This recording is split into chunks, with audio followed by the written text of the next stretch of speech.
Peace, peace, peace. I know I've been going for a minute, but it's Pharaoh back once again. I just wanted to, I had people asking me questions about this reparations, about this ADOS situation going on. And just as I always say before, genealogy matters. And y'all gonna have to start looking into the history of reparations and everything else that comes along with it, and all the different situations that we've been through throughout history. So I'm just gonna play a short clip, and I want you to check it out. It's Dr. Claud Anderson. He is able to really break down everything we need to know about this reparation situation, and also furthermore the fact that we have a lot of our people have been given reparations, and also we have had land stolen from us throughout history.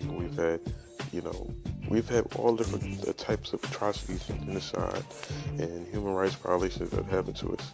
So it's up to you.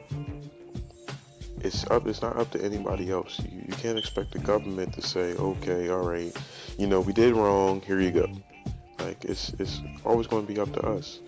I didn't want to talk too long, so check out this short clip, and thank you, appreciate you for watching, and as always, power to the people, power to all people, and just keep on pushing, y'all.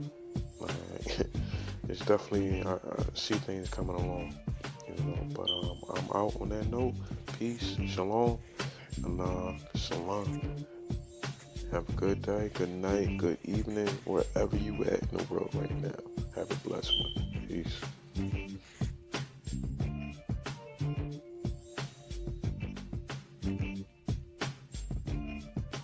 The Choctaw and Chickasaw was still holding about 12 or 15,000 slaves, even after about reparations, and even after the Civil War ended. The Choctaw and Chickasaw was still holding about 12 or 15,000 slaves, even after the Civil War ended.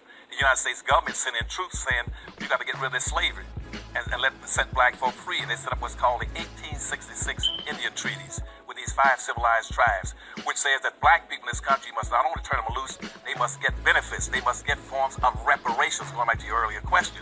You must first of all, set them free. 2, you must give them an option.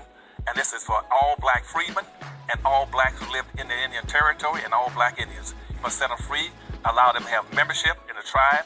You must give them, let them have access to all the resources on the reservation.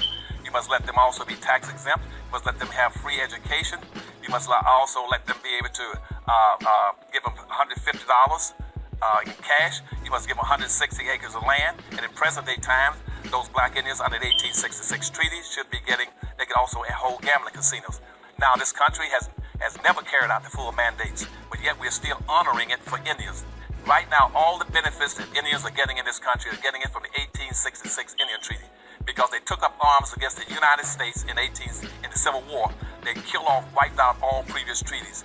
Now, every year, in the White House, we get about 567 white Indian chiefs, which in history they call $5 Indians, because 90% of the people call themselves Indians nowadays are not really Indians. Those are whites passing as Indians, because they paid $5 to the Dawes Commission to get their name on the Dawes roll so they can get all these advantages. But every year they get invited to the White House, and every year they got an approximately $3.5 billion every year, even that Obama's been in office. They got money into the Federal Indian Bureau. Now, see, if you were to talk about reparations, black folks have been getting all this money all these years too. But they got shut out because the Indians in 1938, they sent a letter to the Department of Bureau of Indian Affairs saying, how do we shut black folk down to make sure they never get any reparations? And that letter floated around in the federal government from about 1938 to about 1941. Then it went to the Secretary for the Department of Interior. And the Department of Interior looked and says, said, how did I come up with a scheme to shut down blacks so they get no reparations in this country? He said, what you do, you Indians come up with a new concept called the quantum blood law, which says that black folk are not entitled to any of the benefits of the 1866 treaty in terms of reparations unless they can prove beyond a shadow of a doubt that they got 1/4 Indian blood in them. And we make Indian blood sacred like Jesus Christ's blood. And therefore, they've been shutting blacks out all these years. That's why they get the reparations. To go back to your earlier point. And the last point on reparations, you asked me earlier about a blueprint. This country's always given reparations to all groups except black folk. Even though black folk are the ones who built the country, they built the bridges, they picked the cotton, they built the highways, they built the government buildings. They were the backbone of this nation.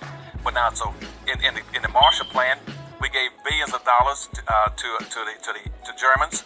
After World War II, we gave under what's called a Point 4 program. We gave reparations to Japanese. We gave reparations to American Indians. We gave reparations to everybody but black folk.